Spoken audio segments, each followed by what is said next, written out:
চারিদিকে যখন কনকনে শীতে পরিবারের অন্যান্য সদস্যরা সবাই মিলে লেপ কাঁথা কম্বল মুড়ি দিয়ে বিছানায় শুয়ে আছে, ঠিক এই সময় বাড়ির যিনি গৃহিণী আছেন তিনি কিন্তু চাইলেও এই কাজটি করতে পারেন না, কারণ তিনি তার পরিবারের উপর দায়িত্বগুলো কিছুতেই এড়াতে পারেন না।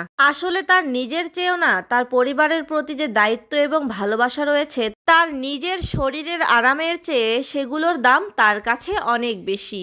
তাই আমার মনে হয় প্রতিটি পরিবারের সকল সদস্যের উচিত এই শীতে তাদের বাড়ির গৃহিণীকে একটু হলেও সাহায্য করা, যাতে করে তিনি নিজেও তার শরীরের একটুখানি যত্ন নিতে পারেন। হ্যালো এভরিওয়ান, আসসালামু আলাইকুম। সবাই কেমন আছেন? আশা করছি সবাই ভালো আছেন। আলহামদুলিল্লাহ, আমরাও অনেক বেশি ভালো আছি। চলে আসলাম আবারও নতুন একটি ভিডিও নিয়ে। আশা করছি শেষ পর্যন্ত সঙ্গেই থাকবেন। কয়েকদিন থেকে যে পরিমাণে ঠান্ডা পড়েছে, সকালবেলা ঘুম থেকে উঠতে একটু দেরি হয়ে যায়, আর একটু দেরি হলেই উঠে দেখি যে গ্যাস থাকে না।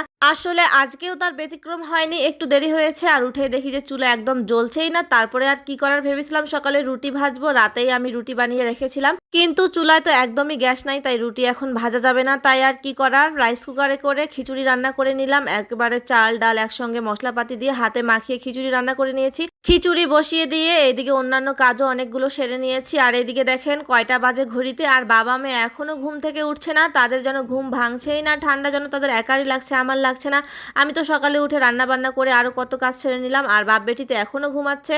তাদেরকে এসে কতবার ডাকছি যে এখন ওঠো খেয়ে নাও, কিন্তু তারা কিছুতেই উঠছে না, তাদের ঘুমই ভাঙছে না। তো তারপর অনেক ডাকাডাকি করে বাপ বেটিকে তুলে তারপর ফ্রেশ করিয়ে খাওয়া দাওয়া সেরে নিয়েছি। খিচুড়ির সঙ্গে ডিম ভাজি করতে চেয়েছিলাম, কিন্তু চুলায় একদমই গ্যাস ছিল না, তাই ডিমটাও ভাজি করতে পারিনি।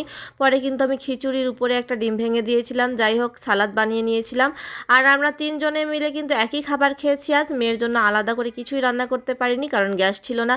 তারপর আজ সারাটা দিন কিন্তু আমরা শুয়েই কাটিয়েছি, কারণ এত বেশি ঠান্ডা ছিল। আসলে আজ সংসারে তেমন কোনো কাজও করতে পারিনি, কারণ আরিশার বাবা বারবার আমার সাথে রাগ করছিল যে এত ঠান্ডায় কোনো কাজ করার দরকার নেই, তার বদল কম্বলের তলায় শুয়ে থাকো আমাদের সঙ্গে। আজ যেহেতু আমরা তিনজনই একসঙ্গে বাসায় ছিলাম, তাই সময়টা কিন্তু দারুণ কেটেছে, আর আমরা কিন্তু তিনজনে মিলে অনেক মজা করেছি আজ। আর যেহেতু আজ অনেক বেশি ঠান্ডা পড়েছিল, তাই কিন্তু আমরা বাহিরেও যাইনি, সারাদিন বাসায় ছিলাম। তো বিকেলবেলা উঠে একটু নাস্তা বানাচ্ছিলাম। আজ কিন্তু সারাদিন চুলায় প্রায় গ্যাস ছিল না, বিকেলবেলার দিকে একটু গ্যাস এসেছিল, তো এই ফাঁকে আমি একটু দুধ চা বানিয়ে নিয়েছি। আর ভাবলাম যে পাটিসাপটা পিঠা বানাই। তো আজ নিয়ে কিন্তু আমি জীবনে দ্বিতীয়বার পাটিসাপটা পিঠা বানাচ্ছি। পিঠাগুলো কিন্তু আজ অনেক ভালো হয়েছিল, 31st নাইটে বানিয়েছিলাম, তো সেদিন ততটা ভালো হয়নি। আর আজ দেরিতে ওঠার কারণে কিন্তু সকালের খাবার দুপুরে খেয়ে ফেলেছি, তাই দুপুরে আর খাওয়া দাওয়া করা হয়নি। তাই ভাবলাম যে ভারী কোনো নাস্তা বানাই, তাহলে পেটটা ভরা থাকবে। তো দুপুরের খাবার কিন্তু আমরা রাতে খেয়েছি। যাই হোক, দেখতেই পাচ্ছেন পিঠাগুলো কিন্তু বানানো হয়ে গেছে। পিঠাগুলো কিন্তু মোটামুটি ভালোই হয়েছে, কি বলেন আপনারা? তো যাই হোক, আমরা কিন্তু পাটিসাপটা পিঠা খাওয়ার পর চা আর খাইনি, কারণ পিঠা খাওয়ার পর চা খেতে ইচ্ছা করছিল না। ভাবলাম যে চা একটু পরেই খাবো। তো তারপর আমি রাতের রান্নার আয়োজন করছি। খিচুড়ি আছে, দুপুরে খাওয়া হয়নি, তাই ভাবলাম যে সেই খিচুড়িটাই আমরা রাতে খেয়ে নেব। তো খালি খালি খিচুড়ি খেতে ভালো লাগবে না, তাই গরুর মাংস রান্না করে নেব। ফ্রিজ থেকে আমি আগেই বের করে রেখেছিলাম। তো দেখতেই পাচ্ছেন কড়াইয়ের মধ্যে গরুর মাংস নিয়ে তাতে সকল প্রকার মশলা দিয়ে আমি হাত দিয়ে মাখিয়ে কিন্তু মাংসটা বসিয়ে দিয়েছি। তো এখন আমি ভাবলাম যে চাটা খেয়ে নেই, এখন একটু গরম গরম চা খেলে কিন্তু বেশ ভালো লাগবে। তো চাটা আমি কাপে ঢেলে নিলাম। তো ভাবলাম যে আরিশের বাবাকে দিয়ে আসি আগে চাটা। তো গিয়ে দেখি বাপ আর বেটি মিলে পড়াশোনা করছে। তো দেখেন আমার মেয়েটা কত মনোযোগ দিয়ে পড়ছে, সে কিন্তু এই বইয়ের সব পড়াই পারে। তো যাই হোক, তারপর তার বাবাকে চা দিয়ে আমি আবারও রান্নাঘরে চলে গেলাম। আমি কিন্তু চাটা একটু পরে খেয়েছি, কারণ আমি চুলায় যেহেতু রান্না বসিয়ে দিয়েছি, তাই ভাবলাম যে আমি একটু পরে খাই। আরিশার বাবা বলছিল যে নিয়ে আসো একসঙ্গে খাই, কিন্তু আমার সময় ছিল না, তাই আমি এখন আর তার সঙ্গে চাটা খেতে পারলাম না। আর বিবাহিত ভাইদের উদ্দেশ্যে একটা কথা বলছি, ভাই এই শীতে না আপনার নিজের পাশাপাশি নিজের স্ত্রীরও একটু যত্ন নেবেন, তার কাজে একটু সাহায্য করবেন, কারণ আপনার যেমন ঠান্ডা লাগে আপনার স্ত্রীরও কিন্তু ঠিক তেমনি ঠান্ডা লাগে। তাই সংসারের সব কাজ তার উপর চাপিয়ে না দিয়ে আপনিও তাকে একটু সাহায্য করার চেষ্টা করবেন। আসলে অনেক পুরুষ লোক ভাবেন যে স্ত্রীকে সংসারের কাজে সাহায্য করলে সে ছোট হয়ে যাবে। এই কথাটা কিন্তু একদম ভুল, এটা একদমই ঠিক নয়। আসলে স্ত্রীকে যদি আপনি সংসারের কাজে সাহায্য করেন, তাহলে কিন্তু আপনার স্ত্রী আপনাকে অনেক বেশি সম্মান করবে এবং ভালোবাসবে এবং আপনাকে বিশ্বাস করবে।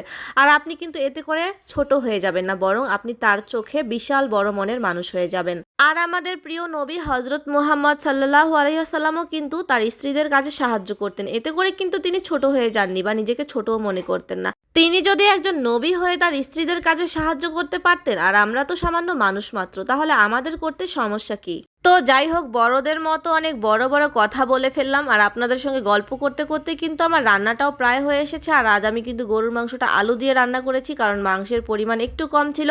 আর আমি কিন্তু এখন বেশিরভাগ সময় আলু দিয়েই মাংস রান্না করি। তো যাই হোক, দেখেন আমার মাংস রান্না কিন্তু শেষ। রান্নাটা কেমন হয়েছে অবশ্যই কমেন্ট করে জানাবেন। আর আমি কিন্তু রাতের এবং সকালের 2 বেলার জন্যই রান্নাটা করে ফেলেছি।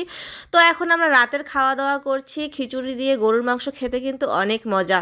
তো মাংসগুলোতে কিন্তু অনেক বেশি চর্বি ছিল, আর গরুর মাংসের চর্বি খেতে কিন্তু অনেক বেশি মজা লাগে। তো দেখতেই পাচ্ছেন আমি কিন্তু রাতে খাবার খেয়ে নিচ্ছি। আমরা কিন্তু 3 জন একসঙ্গেই খাচ্ছিলাম। আসলে আমার রান্না ভালো হয় কিনা আমি কিন্তু জানি না, কিন্তু আমার বরমশাই খাওয়ার সময় প্রত্যেক বেলায় অনেক প্রশংসা করেন। আর এতে করে কিন্তু আমার অনেক বেশি ভালো লাগে। সকল ক্লান্তি যেন নিমিষেই একদম শেষ হয়ে যায়। আর বউয়ের প্রশংসা করলে কিন্তু কোনো স্বামী ছোট হয়ে যায় না, বরং বউয়ের ভালোবাসা তার প্রতি আরো বেশি বেড়ে যায়। তো আমাদের খাওয়া দাওয়া শেষ, ঘুমের জন্য প্রস্তুতি নিচ্ছে। আর আমার মেয়ে দেখেন তার মুরগির বাচ্চা 2টা নিয়ে শুয়ে পড়েছে, তাদেরকেও কম্বল গায়ে দিয়ে দিয়েছে। সে বলছে তাদের নাকি ঠান্ডা লাগে। তো আজকের ভিডিওটি এ পর্যন্তই। আল্লাহ হাফেজ।